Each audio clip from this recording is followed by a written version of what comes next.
Good evening and welcome to this week's episode of Sunday Night Live, your favorite automotive show where we talk about the issues that help improve the customer experience at your stores.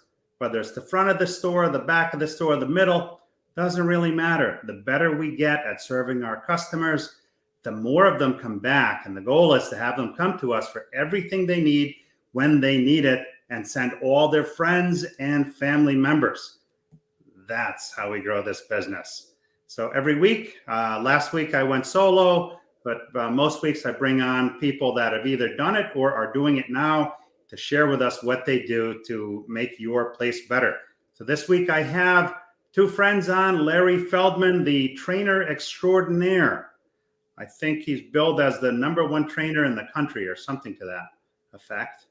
It was going to be universe, Paul, but I wanted to be humble. That's one of your strong suits, man. I love that about you, the humility piece of it. And we have Peter Smith with Lion Partnership. Welcome, gentlemen. Why don't you say a little bit about who you are, what you do, and then we'll jump right into it. Okay. I'm a former dealer. I got into the training and recruiting business 11 years ago. And besides training people and motivating them, I find sales and service personnel all over the planet. If you don't mind me jumping over my boundary line, I met Peter Smith a while back and just was amazed with his sincerity. Just one of these guys that does what he says he's going to do when he says he's going to do it. Former hockey player. So it's not easy to be both compassionate and smash people into the boards with reckless abandon, but Peter seems to be able to do it. And we've forged a strong friendship, and we were thrilled when Paul decided to bring us on as a tandem. Mr. Smith. Well, thank you, Larry. I don't have Brent Burns' smile with the missing teeth from playing hockey, but yes, I did play hockey. I love the game. I love it as much as I love the automotive game. I've been, like you, many decades, 4 decades in this business. I've worked in every position in the automotive industry. Wait a minute, Peter. I haven't been in 4 decades. I only look this aged because I'm hanging around with you. It's Paul. I'd be good to limit him to an hour. Go ahead, Peter. I'm sorry. Can you imagine? Paul, stop interrupting him. He's on a roll. Go ahead. Can you imagine if he drank? But anyways, getting back to business, I retired out of the business a couple of years ago, and then had to buy a car in the last year. Went through the COVID issue of purchasing cars. And I can tell you right now that the experience I experienced was not at par. So I decided to get back into the business and bring leadership back to the business, bring performance back to the business, bring everything back to the business. And with the Lion Partnership, I went out and collected as many experts in the business to be a collaboration of knowledge to bring to dealers. Excellent. Well, welcome. We have a couple of people chiming in. Russell B. Hill. Hello, gentlemen. Great to see you, Larry and Peter. You guys are awesome. That bears repeating. You guys are awesome. He says, let's go and grow and learn and earn. And my favorite retired master tech, Ron Usher. Good evening, all. And Freddie Trujillo. You know, just reminded me that I'm going to get back to you tomorrow, Freddie. I'll call you on my drive. And Russell B. Hill says, Paul, 2 great guys on here tonight. Steve Chesson, all the way from the West Coast. Which game is tougher, hockey or automotive? Well, automotive. Automotive. Michael, when you're offended in the car business, like I said, you don't get to high stick them or smash them into the boards. You may want to, but you don't get to do it. And Michael Dean Offmuth says, good evening, throws up a knuckles emoji. And Bruce Pettit, hello, Paul. Jerry Davis, good evening, all. Welcome, welcome, welcome. So, you know, it's interesting that you and I, we've gone through similar purchase experiences. And I just learned about another experience that just happened. I didn't share this with you guys because it just popped into my head. But the game is really kind of interesting because my daughter has a friend who just recently purchased a car, And I don't know if there's like a lot of oxygen in the room or what, but he realized 3 days later that he had no business buying that car and he can't really afford it. So I'm not quite sure what's going to happen here. We've been in kind of an artificial economy here for the last 3 years where people have come in and just kind of, I'll take it, I'll take it, I'll take it, and not always realizing what they did or whether it was even a good decision for them. So the coming in as a consultant, as we all are, right? We're all consultants here. We fly 50,000 feet overhead and we look down, not down in a looking down sense, but we can sometimes see a brush fire that's starting to burn that is not always evident at the dealer level. So, there's an old Italian saying, the fish stinks from the head. And there's a lot of talk about leadership. So as consultants, what do consultants really bring to the table to enhance leadership at the dealer level? And either of you guys take this? Well, I think it depends on how consultative you are. Everybody that has ever consulted, probably in any business, but particularly automotive, has been through this. You go in, you work your butt off, you leave with a great feeling of satisfaction. I moved the needle, everybody's great. And then you have to realize in the back of your mind that they go up and after either that same day or the next day, the heck with that, we're going back to doing things the way we always did them. I think the key is to get everybody, or as much as you can, to be on your side, and do that by showing you're on their side. I get a lot of edges at dealerships. You may want to write this down, Russell Hill. I get a lot of edges at dealerships because I'm mentally unstable. And instead of coming in and worried about imposing my will, or I just have fun. And you can get a lot of stuff done when people enjoy you and want to hang around with you. And when you sit down with guys and say, listen, all I want to do is have some fun, make your guys better. I'm not here to undermine you or hurt you. Let's work together. Let's make everybody better. Because and I'll shut up, Peter, and let you jump in. I wrote a train the trainer manual for a dealer in New York. I think it was pretty damn good. And the first page showed 3 managers getting it into their car and one saying, hey, let's take this one. It's only 74 miles away and the car has a flat tire. Now, nobody in their right mind would get in a car with a flat tire, but you hear managers all day long complain about their salespeople. You need to train them. You need to put your arm around them. You need to fire them. But complaining, right? It's the Eldridge Cleaver quote. If you're not part of the solution, you're part of the problem. So until it's the same empathy you need with customers, you need to convince these people, not con them, convince them that you have their back and you're on their side, because then maybe they see how, again, if we're all rowing in the same direction, we're going to go farther than if one of rows. Peter, that was a long answer. We have 1 minute left. Paul, thanks for having us on the show. We'll go get some pizza now. Yeah, I'm in for the pizza. So I'll agree 100% with you, Larry. And wait a minute, I don't even know what the hell I said. How can you agree with me? It's my ADHD kicked in 8 minutes ago. The best part of being in sales is active listening and creative thinking afterwards. The one thing that we all have to recognize is we don't see everything. And that's one of the things that bring in leadership into a dealership, is that they can't see everything. They can't see, they can't be everywhere at all times. So wait a minute. Did you see the logo on top of the screen? They can't see the forest for the trees. Exactly. Something is always going to be blocking their vision, whether it's a thought process, whether it's something will be there. So one of the things that we have to do is we have to get into their dealership.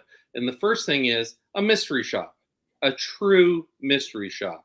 And most dealerships won't even employ that factor anymore in their dealership. They think it's old school. It's not this. Well, I did a mystery shop at a Toyota dealership. It's 87 points long at the dealership alone. And they failed 85 points, and they thought they were a top level dealership. 85 points. By the way, let me give anybody that's listening, because Peter's idea, as usual, makes all the sense in the world.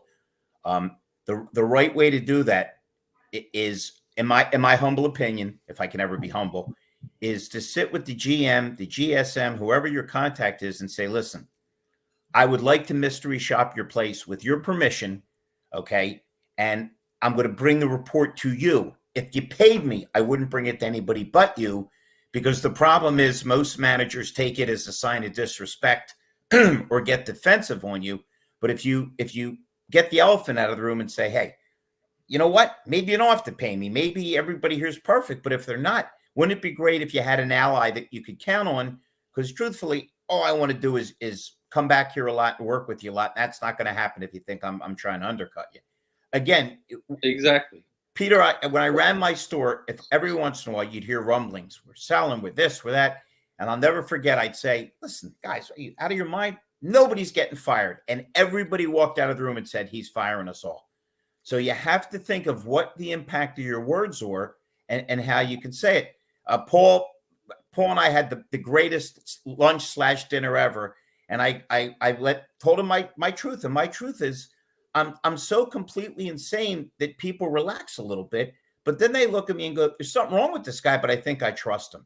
We talk a lot about trust, Peter, but we don't examine it psychologically and physically, and we don't think about what makes us trust people. Well, it's not saying you can trust me. It's behaving in a trustworthy manner. And I think if you, and the only reason I'm saying it, when I started my business, you guys both know I mystery shop, send people out to say they're looking for a car for their sister that just had a baby. Guys our age, it would be my daughter, which makes you grandpa. Nobody in this side of the border or Peter's says, congratulations, boy or a girl, is it a first? That's great. It's always, they roll their eyes and they get angry. And initially when I'd call dealerships and say, I'm Larry Feldman. I don't want any money. I'm not even soliciting you, but I was a dealer and a salesman, and it drives me crazy when people don't try to help.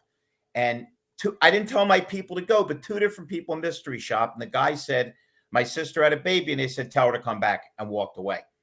Every damn person I did it with for years said, that can happen anywhere. My guys are great. So I think that the key is getting them on your side, making them understand you're not here to undermine. Do you agree, Paul, before Peter jumps back in? 100%. They need to know that you care, obviously. And yeah, at the store level, you basically have 40 things to do. You have time for 10, and you get 15 interruptions. So your day doesn't always go as planned. So bringing in somebody from the outside that doesn't work for the store per se, but can look at it in such a way with empathy to try to see where the gaps are. Okay. Exactly. And then come to you objectively. I love the mystery shop. I do it as part of my regular gig because it shows the dealer that you've done some research on their behalf. And when you point out gaps in the process, they know that you've done your homework. Now, before you jump in, Peter, let me just acknowledge a couple of comments here. Let's see. We have Mike Flig says, good evening. Says here. Joe Clementi, good evening all. Bruce Pettit, the paradigm. Definitely the paradigm. And Brooke Furness says, Larry, mentally unstable? Never. That needs mention right there. And Freddie says, work together to make everyone better. That is 100% correct. What I like to do is, nobody goes in and tells anybody what to do, right? I like to take it and kind of change the perspective. We have to recognize what the customer journey is, but we have to phrase it or paraphrase it in such a way that you get their buy-in without showing or telling them. It's engaging in conversation, make them the customer and walk them through the process, get their reaction, and then relay their reaction to how your mystery shop unfolds. And that's when the light bulb goes off, and that's when the aha moments come in. Hey, Peter, Except by the way, Paul said he's 100%. I was 100% right. We're going to metrically calculate that because in your country, it would be more than 100. At least that's what you told the cop when he pulled you over for speeding, right? You had it on the the wrong one in metric. Michigan. Yes, the one in Michigan got the metric story. Anyways, so we're just going back to what we were starting with the mystery shop. I believe the mystery shop is your baseline. You have to establish a baseline. Now, obviously you're empathetic to everything that's going out there. You have to be empathetic to their processes. You have to understand that they've built their processes. You're identifying their gaps and how you can fill them, or how you can create processes to fill those gaps. There's so much that is out there. There's so many silos that we can entertain in this business that there's never going to be one single person in a dealership that is qualified to engage in every single silo. So you're not going to have a GM that is perfect in software. You're not going to and be excellent in process. You might have a guy that is excellent in mentorship and leadership, but can't follow inventory. There's all kinds of different areas. We have to be cognizant. See you, Brooke. So with that, it is imperative that we recognize that we're there to help and assist, not tell. Well, and again, it's like everything else. It's not what you say; it's how you say it. Paul, I had a dealer in Florida write me a really big check. I don't know what he was smoking, and he wanted me to come in and train his people and his managers. And I did a little research, and I found that study that everybody's seen, that only 7% of your words have the meaning, that it's your tone, your language, and that drove me crazy because I consider myself a pretty good talker. But he's right. If you can't look people in the eye, if you're not smiling, if you don't look relaxed, it doesn't really matter what the hell you say. And that's the problem, because if you don't approach people the right way, you're dead. By the way, speaking of approach, Peter and I became really, really good friends over the past year. And he actually questioned me and said, Larry, he heard stories. Sean Armour came to see me, blah, blah, blah. Fun training, effective. So how often do you go back? I said, when they call me.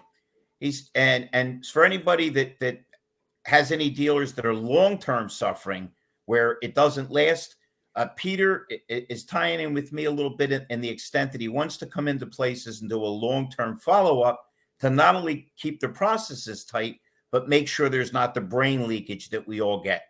So, just figured I'd mention that. And I did get the $20 from you, Peter, but it's Canadian and I can't figure out, how to make this make sense. It's back to the metric thing. I don't know, Paul. It's not worth anything. Can't we do the gold bars like the guy in New Jersey? I'm just saying. It's 70 cents on the dollar, Larry. 70 cents on the dollar, the US dollah. Yeah. And it's cold up there and you're likely to get eaten by a moose. I'm sticking with If you ask me, the only dollar. Vernon Davis says, good evening all. And Steve Chesson, absolutely. Mystery shop is critically important, but now dealers use AI and it fails automatically. Absolutely. That's a good point. I see that almost like computers looking at resumes, right?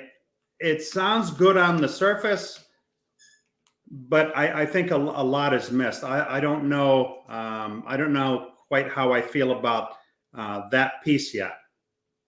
Well, I'll give you a prime example before Larry jumps in.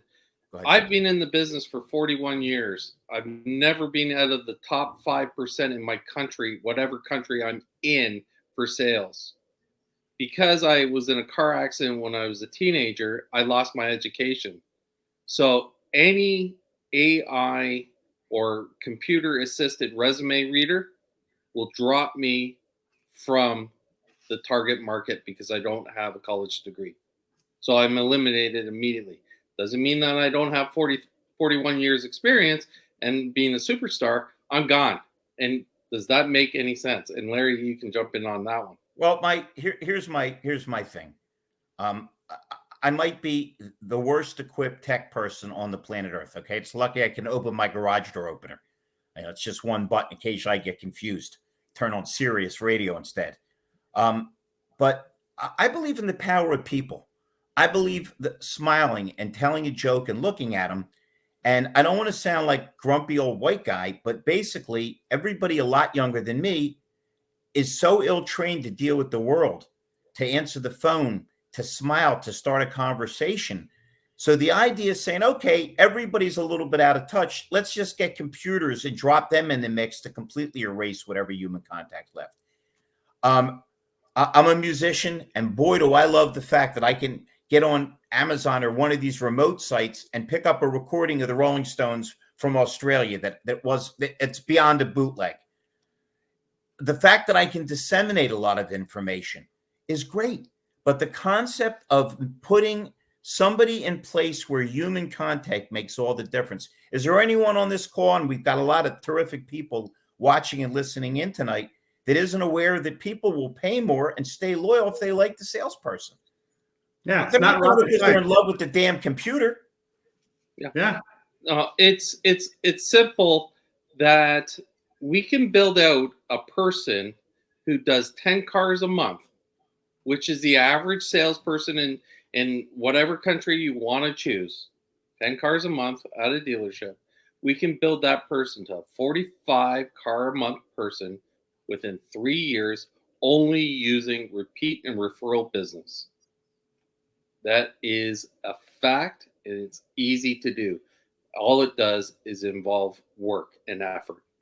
But the good news is our host is the only one of the three of us safe.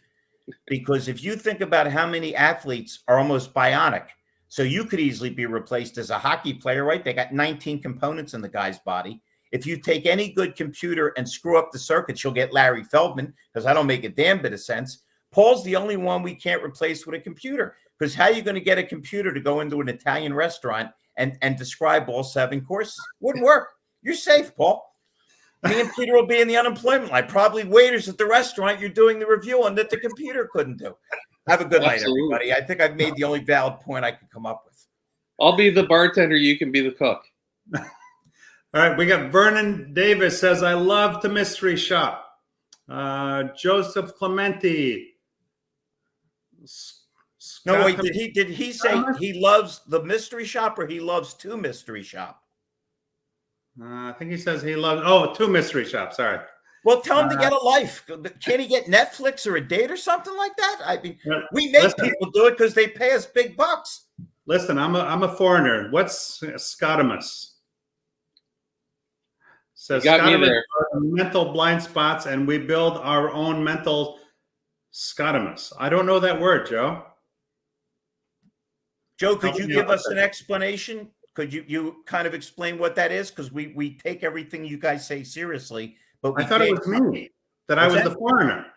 Earl Sticks Brown says, good evening all, great guest and topic. And my rolling eyes buddy, Mark Rodriguez, says, good evening all. Joseph Clementi says, we all build mental scotimus, our blind spots. Sometimes the person's beliefs build scotimus. We can't see what we don't believe. So I think I know what he's saying is, we're building these walls that we don't see, and they're just mental blocks. It's fear. It's false expectations appearing real. So it's perception is reality. Yes. We all do that to ourselves. Yeah. Instead of saying, I don't think I can do it, why not say, why the hell can't I do it? Exactly. I mean, penicillin was derived from moldy bread. Okay. The Beatles had to go to 97 record companies to get signed. And Michael Jordan couldn't make his high school team. My father had it beautifully said. He was a great philosopher. He said, God bless those that wish me well, and all the rest can go to hell. If you're on my side, help me. If not, get out of the way. Again, no robot's going to be that whacked out, Paul. I think I'm safe too. Oh, you know what? My buddy Mike Vogel, I don't see his comments coming through on the thread. Is anybody seeing Mike Vogel's comments coming through? No, I don't. This happens last time also. Yeah, Mike, I don't know what's going on here. I don't see, and I'm looking on my phone as well as in the platform, and I don't see it on either LinkedIn itself and you know what? I didn't see David. No, wait a minute. Is this the old one? No, that's an old one. Yeah, I don't see Mike's comments anywhere. So there's a glitch somewhere. And since I'm looking at it both in StreamYard platform as well as on LinkedIn, I'm going to tend to think it might be on your end, Mike. Mark has a great comment there. AI has its advantages if used appropriately. I have built AI sales bots that have good processes and communication skills, assist salespeople and sales and service reps alike embrace the technology. I'm not against the AI at all. Salespeople, but not replace salespeople. Exactly. The key word is assist. We can make ourselves better because we'll use AI just to clean up the raw ends of what we do. But people want to deal with people. Right. You use AI as an editor, not as a creator. But I don't want to skip over any. So I see Mike Vogel's comments are not coming through. Let me go back because I don't want to miss any comments here. All right, Joe, I get what you're saying now. Vernon Davis says, I think we are missing out on some great people and opportunities due to AI qualifying people and opportunities. And your point, Peter, was an excellent one because there's a glitch in that system that would bypass you. Jordan Cox says, Larry can make anyone laugh. That is for sure. And I don't know. I'm not a damn robot. I don't know how many people know this, but he is one hell of a musician and has an incredible band also, just saying. Hey, Jordan, I just want to tell you, I appreciate it. I wrote that beautiful letter to your parole officer that you asked me to do. You know, it could have happened at any time. Hey, you were drunk at the time. You didn't know what you were doing. And Eric look, Paul, you and I had fun. I had so much damn fun with Jordan. We were at a table with Brian Motes and Zach McVicker and Tom Klein. You guys would have died laughing. We had so much fun. Jordan, let me tell you something. You know what, Jordan? I kidded you. Now I'm going to tell the truth, and the truth is you're the exact opposite of AI. Okay, you are such a warm, inviting person. I watched you interact with everybody at a SodaCon. The guy's just likable. He's friendly. He looks you in the eye. And when he tells you what he feels, you believe him. And how important today is sincerity in a world where we don't know what the heck to question. We don't know what information we're getting off the internet. I mean, I'm not getting political, but nobody trusts any of these damn politicians. No politics. No. I'm just saying that in a world of insincerity, to have somebody like Jordan, who I watched him interact a ton. I mean, he looked everybody in the eye and everything he said he meant. So it's a real pleasure knowing a guy like that. But he's a good example. Peter's a good. Paul, you are. You can't replace human. Anything that'll make us better, that'll sharpen us up. But even listen, it's like everything else. If it goes too far, it's no good. I would rather talk to all of you folks and call me anytime than text. But sometimes you have to text. How disgusting is it when you're in a hurry and spell check keeps pushing you off the wrong thing? So even things that make sense, if you're not careful, they don't make sense. Exactly. And there's no context in text. Right. So you don't get the feeling of the emotion of the person that's sending it unless you understand the subculture of text language. Let me get a couple of comments. You used text 4 times in that sentence, Peter. I think there's something wrong with you Canadians. I don't know. Hey? Eric Morris says, good evening, Paul and all. Paul loves good food. Yeah, we still have to notice that food get together, Eric. Vernon Davis, I do love to do them. And he says, scotoma, pronounced scotoma, is the medical term for a visual field abnormality or a blind spot. Most of these blind spots happen in one eye, but they can happen in both eyes. The retina is a layer at the back of your eye that converts light into electrical signals. Ah, okay. Now that answers the question beautifully. Vernon, thank you. So we just went to text to convex, right? If we're looking at how the eye sees the thing backwards. Now we're conjugating verbs. Paul, you got wine. Bring some wine out. Show's getting out of control here. There's a name for these mental blind spots. Joe says it's scutama. Okay. You know what? You learn something new every day. If you want to, if you're open-minded. If you want to. And Mark Rodriguez says, I personally witnessed firsthand Paul's restaurant hijinks and antics, a thing to behold. LOL. Robert, Paul, you went into that restaurant, you got mugged. You said to the guy, shoot me later. Can I just get this meal? The place is delicious. Robert Sebastian. And let's see. He says, send me a text, Mike. I'll post your comment. Yes, that's a great idea, because it's got to be something on Mike's end, because I'm seeing everybody else's comments, and the same thing happened last week.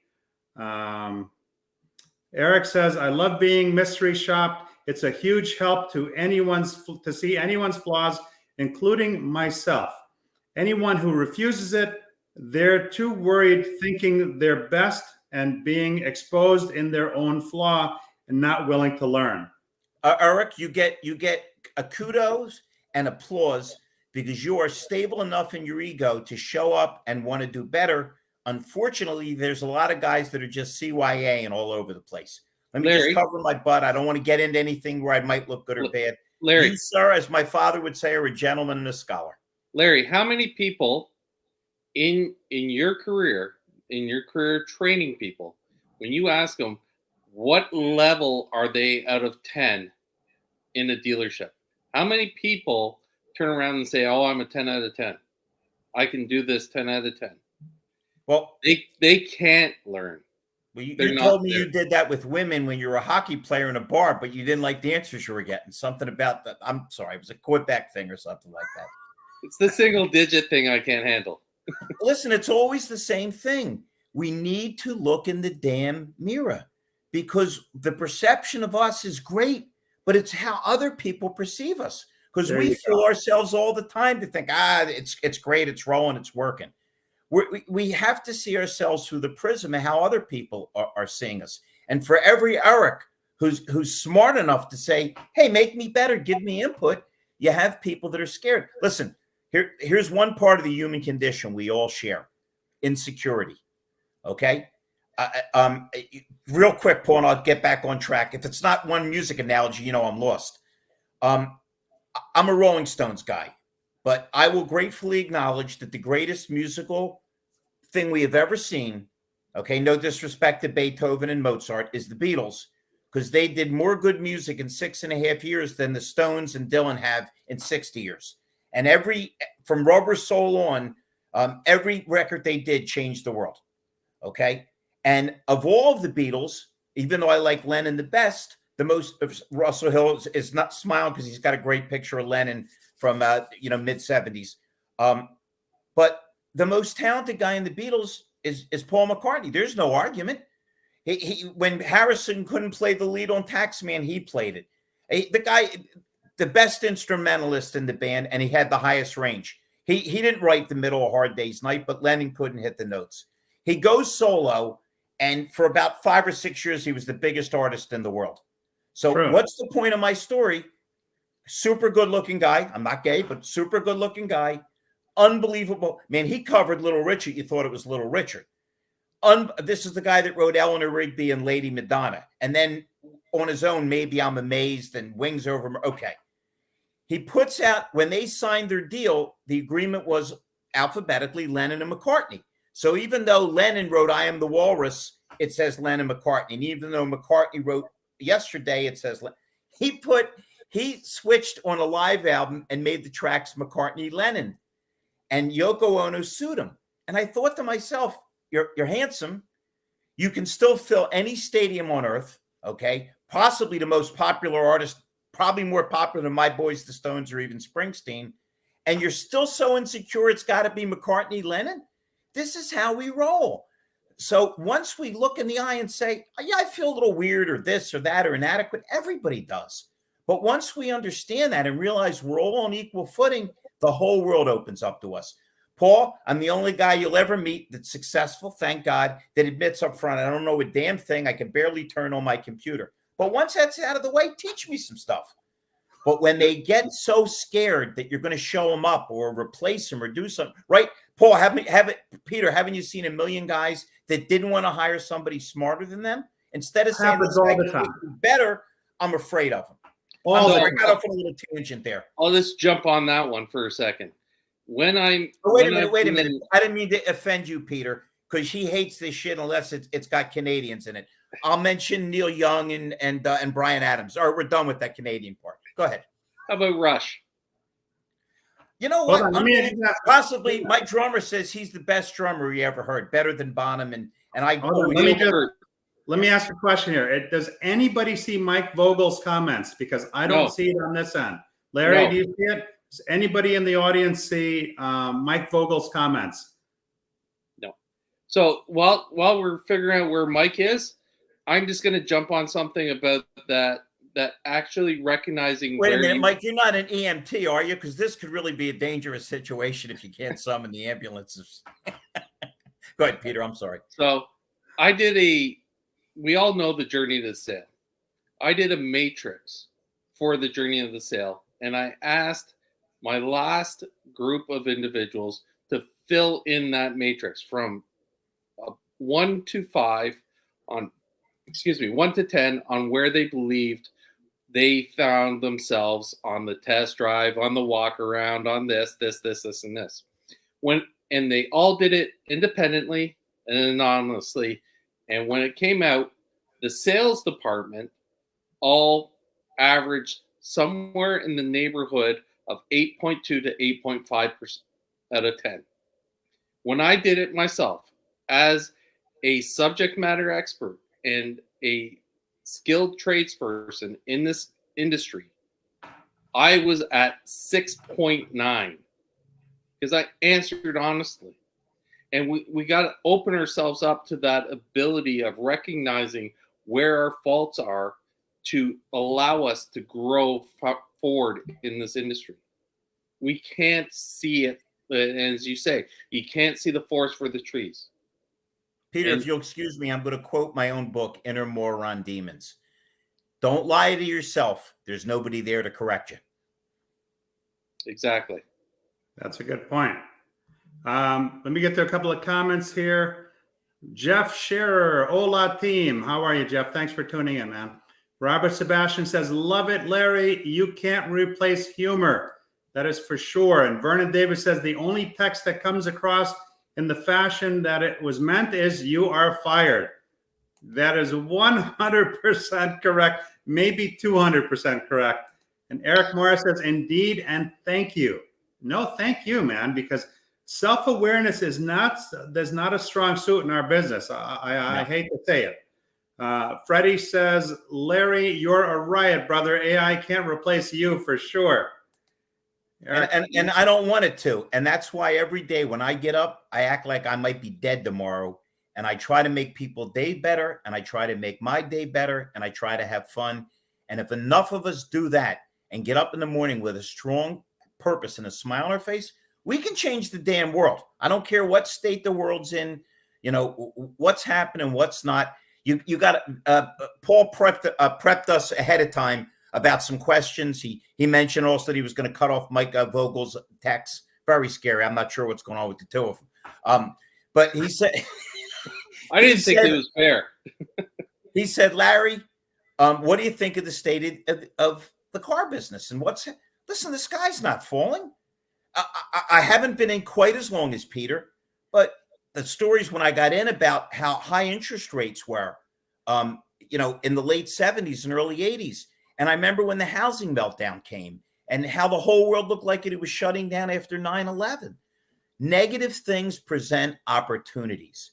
And last music analogy, I promise, Paul, I always quote him, Jerry Butler from Philadelphia, only the strong survive. You have to understand that you're not going to get between life and death without people dying, people getting sick, having some frustrations, having people betray you. The idea is to keep the eye on the ball and realize that, hey, if other salespeople are pressing and you're not, they're going to like you better because they're not going to feel the pressure. If you follow up and you continue to smile, there, imagine some guys, Paul's got the best show around, and you tune in on a Sunday night and we're spouting statistics, and now you're more depressed than when you called. But if you get on and you're laughing at a lunatic, you might say, you know what? I feel a little better. It's about making people feel better. It's Dale Carnegie 101. Give people what they want. They'll give you what you want. Did we find Mike Vogel's? Exactly. Did we find Mike Vogel's text yet? I'm starting to get a complex. Nobody. I text him. I told him nobody can see it, so it's got to be on his end. And I think a big takeaway here tonight is self-awareness. That's something that everybody in this business needs to work on. Let me get to a couple more comments. Jeff Scherer says, we cannot hear others when we are honking our own horn. Right back to that self-awareness thing. Jeff, it wasn't me. My horn, but like the fuse is out, it just stuck on loud. That's why it's going off all the time. Vernon Davis, totally agree, Mr. Feldman. Totally agree. And Robert says, I'm not insecure. I just worry that I'm not cool enough. Brother, yeah, I mean, brother. I'm gonna play psychologist for Robert. Nobody's cool enough because everybody that listen, do you think Mick Jagger and Keith Richards go home and their kids think they're cool? They'd rather listen to a band of 19-year-olds with ripped jeans. Okay? No matter who you are, right? You're a billionaire. Your wife hollers at you to take the trash out. That's why you've got to look inward, not outward. Because if you feel comfortable that you gave your best effort, the hell with everybody else. Because if you listen to everybody else and lower your point of satisfaction, you're dead anyway. Hey, Larry, we talked to this ad nauseum. We look back to what I went through, and if people knew, they'd wonder why I even got up in the morning. It is absolutely, you have to have a positive outlook about life at all times. Every day you wake up on the right side of the dirt is a good day. And not only is he one of the best process guys around, not only can he make any dealership better, but my heart touches. He supports charities. He buys his shirts from blind people. It's such a beautiful thing. It was a shot at Peter's clothes. It's a long story. You got to tune in Lethal Sales. We got a running thing going here. I'm sorry. Vernon, and by the way, Vernon, please forgive me tonight. I didn't take my antidepressant, so I'm a little down. You should see me when I'm hyped up. Jeff Scherer says, self-awareness blinds many a salesperson. Robert Sebastian, let's change the world. And Vernon Davis says, got to do my show. Have a great show. I enjoy your guests. Thank you. Thank you. And all the way from Sugar Land, Texas, we have Kenneth Dunner Jr. Robert Sebastian, you are such a suave, debonair, sophisticated, stellar, scholarly, distinguished, dapper gentleman. So wait a minute. Let me recap. Mike Vogel we can't find his text, and we just got two guys to go to the prom together. This is like a dating service now. Oh my God. So talk to me about adapting to industry trends. How do you help dealers do that? Pete, I'll go first. I'll make it quick, and then you jump in. As everybody on this program will attest, my mental instability and the fact that I'm a voracious reader combines to make me a good talker. I know history, I know politics, I know philosophy, and I'm crazy, so I'm funny. It ain't about talking. It's about listening. You want to buck every trend. You want to get ahead of everything. Listen to hear, empathize with people. Stop being so judgmental. We have to be the most naive people on earth because so many people lie to us. I'll come back tomorrow. My trade's really worth $100,000. But when we remove the negativity, I swear to you, I explain it all over the country. The reason I sold a lot of cars, was every time somebody get out of their car, it was like, ooh, I'm selling him a car. And the idiots I work with were figuring out why he wasn't buying. Everybody on this program goes home to somebody, unless you live alone, and you're having a bad day. And your wife, your girlfriend, husband, whatever it is, says, what's wrong? We all say this, nothing. Well, how do they know something's wrong? Is there a neon sign over our head? It's all over our face. So when people see that we're negative, when they see we're not listening, Peter, Paul, everybody on this show, haven't you seen this? The salesman's in like eager mode to sell, but not listening mode. And a customer will tell him I have 2 kids. And an hour later, he says, you have any kids? Yes, stupid. I have the same two I had an hour ago. I didn't put them on eBay. So how do you buck every trend? You know who stole this story from me? David Long. I'm going to smack him when I say him because I told it to him and he retold it, which is the greatest basketball dynasty in college was John Wooden. He won 10 out of 13 championships. And he got Bill Walton on his team. Walton was like what LeBron James was, the most recruited schoolboy in the country. Only back then you weren't able to jump to the pros, so he went to UCLA. His hero was Kareem Abdul-Jabbar. And he said, Coach, make me like Kareem. He said, sure. Sit down. I want to show you how to pull up your socks and tie your shoes. He said, what are you talking about, Coach? He says, here we start with the basics. So you want to buck the trends? You're not selling cars like you did. You're probably stop taking demos. You stop building rapport with people. Go back to the basics. You're not AI. You're a human being, okay? And just get back. And that was a very long answer. I apologize. I'm a salesman, Peter. I can't say hello in less than 11 minutes. Go ahead, Peter. So one of the things that I believe in bucking the trend is reverting back historically to how we started this business. We were in a relationship business. Everyone had a car person. They went to their car person.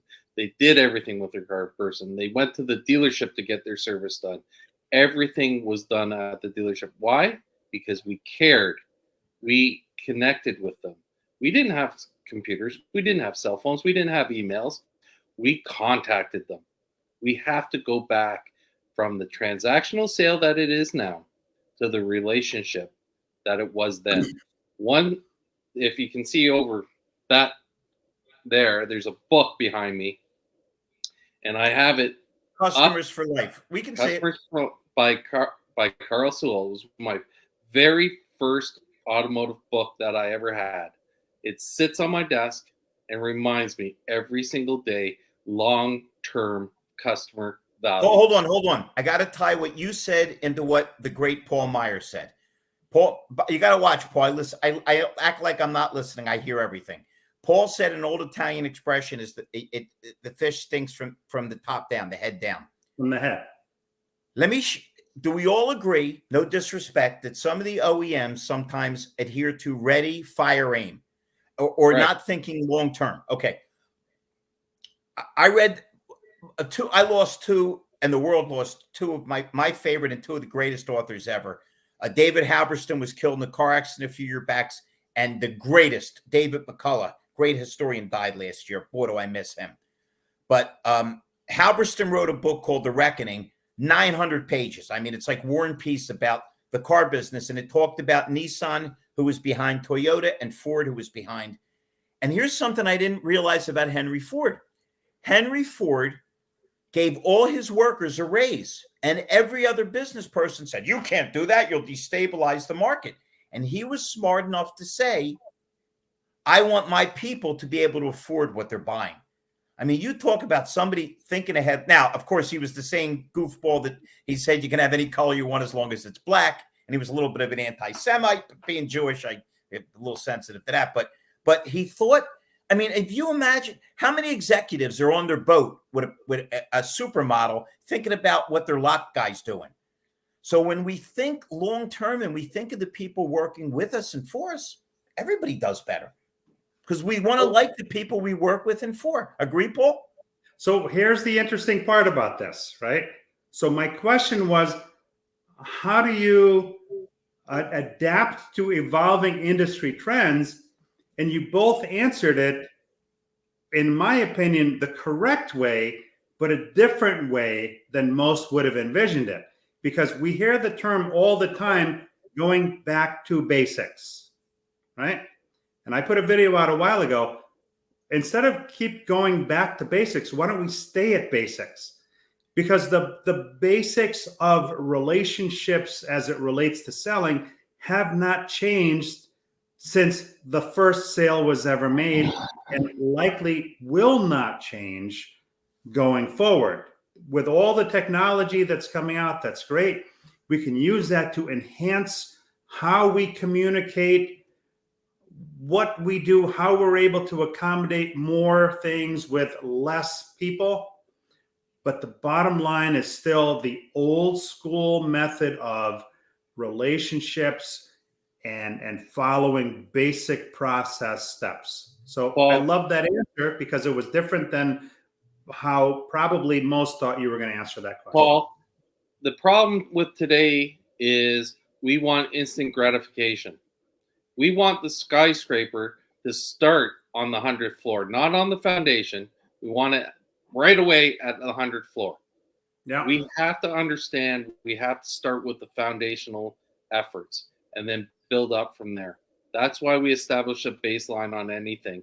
And we look for the monumental, not the monumental improvements, but the microscopic improvements. It goes back to the old saying, would you rather have $1 million today or a penny doubled every day for a month?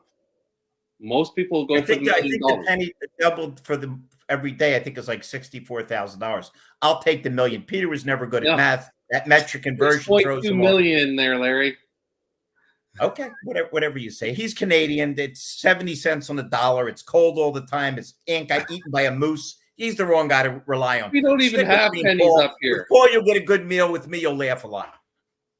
Robert Sebastian says we train, connect, care completely, create magical solutions. I love it. Absolutely. Jeff Scherer says no, take the penny. Smart man, Jeff. I say just give him the pickle. Okay. So, we talk a lot about data-driven decisions, but still the decision comes down to following the basic processes. Exactly. But when you look at data, and the standard saying is garbage in, garbage out. So if you don't have the correct information, you can't make the correct decision. Yeah, but And Peter, if you don't understand the processes, you can't follow them. I always like the dog analogy that if you have a dog and you point, your dog never looks in the direction you're pointing. He looks at your finger. If we don't explain the processes, if we don't grasp them ourselves, how's anybody going to follow them? We get people get fired all the time because nobody told them what was expected of them. And then they're mad when they didn't do it, like they're mind readers. Yeah. Well, here's another one. You go in for 3 days. You hire, you train, and you implement these people into the dealership's process. Then you walk away. And then 30 days later, 60 days later, half of them are there, a quarter of them are there, because they don't follow up on their processes. They don't follow up on their training, their coaching, their leadership skills. They don't give them a goal, a set career, a business plan. They don't give them the tools they need to succeed. But the stakeholder turns around and says, it didn't work. Right. It's not that it didn't work. You didn't work it. Correct. You didn't follow through on what was implemented. And that's so the basic training really, that's the secret to gaining that competitive advantage. Exactly. If you turn around and you're constantly involving someone coming in and coaching, if you take the numbers that are out there, training lifts a performance of an individual 23%. If you add in a coaching component to it, it takes it up to 88% lift of performance. Again, with employee engagement, if you have an engaged team, they will perform at 55% better than a disengaged team. So you have to create that culture. Sure. It's why do we beat the hell out of a rental car, do weird things in a hotel room when we're on the road? We wouldn't do that in our house. We wouldn't treat our car like that. When you feel like it's yours or you're a part of something, everything's different. Everything's better. That's why great leaders make everybody feel like they're involved, because they are. Yeah. Right. Well, Robert Sebastian says buying a car doesn't take 3 hours. It's more like 15 to 20, including research. The 3 hours at the dealership is too much only when we didn't connect. Car buying shouldn't be a one-night stand, but it often is. Robert, I had an argument with a guy and I won it because I leased a guy a Cadillac. I was a salesman. I didn't own the place yet. And a guy comes up to me and says, that's half my deal. I said, I beg your pardon. He says, yeah, I sold that guy the car, that is off lease. I says, oh, so when was the last time you spoke to me? He says, when I leased him the car 3 years ago. I used a couple of interesting words. You can guess what they sounded like, and didn't split 1 cent of that deal. I told the GM, you split the deal, I'm out of here tonight. Because if you're going to honor people who disregard their own customers and don't understand the importance of retention. Robert, I'm with you 100%. And by the way, Robert, you're smart enough to know this. I've heard him on other programs. The guy's sharper than a tack. The number one complaint at dealerships isn't that we rob them. It's that how long it takes. And a lot of it is because we're incompetent, right? Has everybody seen this? The guy gets up to the sales desk. Ooh, I got a deal. He loves the car. Great. Does he have a trade? I'll be right back. He goes, he comes back. There's 2 people in front of him. 10 minutes elapse. Yeah, boss, he's got a trade. Does he have a payoff? I'll be right back. You get the information right. You listen, you connect the dots. You make sure if the guy's licensed the front and back because maybe he had a license change. If you do every deal like it's for your mother, if you listen carefully, and if you understand that the faster you get them in and out professionally, not rushing them, the better shot you have of selling the second and third person. We suffer from our own lack of professionalism and feed into that, I got to go to a car dealer. It's going to be an all-day thing. Expedient. Why? Listen, Amazon, I don't like the fact that Amazon's put a zillion little small businesses out of business. I don't. But I love the fact that if I need something quick and it's Monday, I can get it to my house by Wednesday if I'm going out of town on Friday. Yeah. Expediency. Staples. What Staples thing? Easy button. Man, what a great thing. Let's make things easy in a world where everything is difficult. Let's make it easy. Have we figured out where Mike Vogel and his techs are? No, but you know what? After the show goes off, his comments will show up because the same thing happened last time. I never even saw him on last time, and nobody else can see him either. So since he's tuning in through LinkedIn and not through the StreamYard platform, it may be either a LinkedIn issue or an issue with his computer. So here's one thing back to Larry's statement. We don't make things easy. And the reason why we don't make things easy is because we don't listen to our customers, because we've been conditioned that we've been in this business for too long and we know exactly what route to go. Well, it's not that way anymore. The customer is in control. And as soon as we relinquish control back to the customer, we will gain that customer. We're there to provide the solution to them for their transportation needs. We all know it's 1.2 dealerships the customer's going to visit now. We don't want to be the 0.2. We want to be the one. I always said the way to regain control is to give up control, because all you're doing is you're guiding them to their own self-discovery on what the best decision is for them. Let me get to a couple of comments because we're coming to the hour here. And Ron Usher says, we are still humans, not robots yet. Let it be. That was good. That was another musical reference. I like that. Another Beatles reference. Right. Jeff Kerr. That was 20 years ago at the dealership, Larry, and yesterday. Robert Sebastian. Well, hold on your comment. When Peter said it's different now, they have control. They always had control. They always had to decide to sign the check or pay the money. And the smart guys listened and made them an event and made it fun. And the idiots, that guy's a jerk. He's not buying from anybody. I'm sorry. I didn't mean to interrupt you. Just a drive-by. Just a drive. What happened to your customer? Oh, they were just driving by. But that's funny because they live an hour and a quarter away. No. The dumbest answer is still, what's that guy doing? He's just in service. Hey, moron. People's in service. Buy cars. They're already here. They've already established something. And half of them actually 80 to 90% conversion rate. Robert Sebastian says, from Mike, all my settings look correct, so I'm clueless. Same thing happened last week. Then Paul saw my comments after the show ended. I bet you tonight's going to be the same thing. So need to figure out with LinkedIn, it's either the computer, his computer, or something with LinkedIn and his computer, because nobody on the show is able to see his comments. Well, hey, Mike, as if you it's can over. hear us, we appreciate you watching. We would love to get your input, and we're sorry that it didn't feed through right now, but we still love you. Any final words as we close out the show this week? No, just it's always such a pleasure to hang around with Paul. He's just a good-hearted guy. When you think of him, you think of a guy that enjoys life and enjoys food, and every one of these darn shows he has, no matter who's on, it's fun because he's a human being and he listens and he cares and he lets his guests talk, even though it's hard to get a word in edgewise when you got that annoying Feldman guy on. That's all. It's such a pleasure. Please have us back soon. We'll see if we can track down Mike Vogel for you, Mr. Smith. Well, I just want to say thank you. It's always a pleasure being on anybody's show.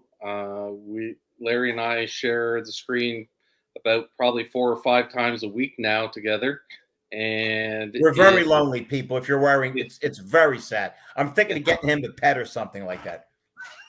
A chia pet? My wife keeps going, "Who's Larry?" No, where's Larry? Wait. That's a natural evolution, because a lot of times I've had husbands say to the wives, "Who's Larry?" That could be a much stickier and a longer and funnier show. Call me later tonight, guys. Well, I thank you for being on the show. I can't wait to be on it again. And we will talk soon. And hopefully we'll see each other at the next show in Buffalo. And I promise, Paul, if you get me back on, I'll come out of my shell a little bit. All right. You guys stay on while we go off here. Thank you to those that watched today. Thank you, gentlemen. To those watching on the replay. I appreciate your support always.